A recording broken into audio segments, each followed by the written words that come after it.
Build with Brapeter. Today, I was thinking about small business owners. Most people think the biggest challenge is money. I don't think so.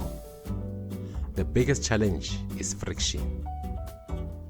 A customer asks a question, you answer.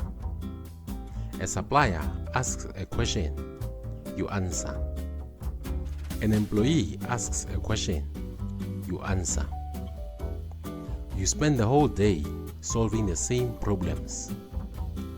Then at night, you wonder why the business is not moving forward.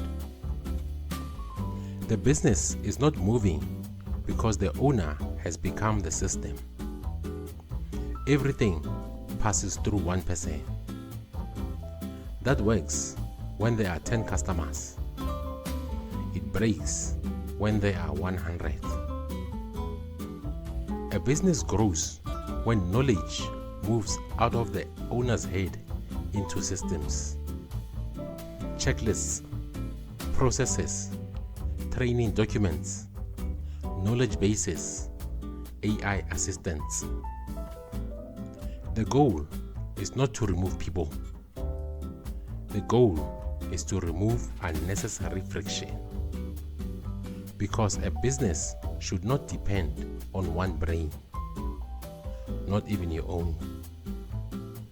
I'm Brapeter. Let's build.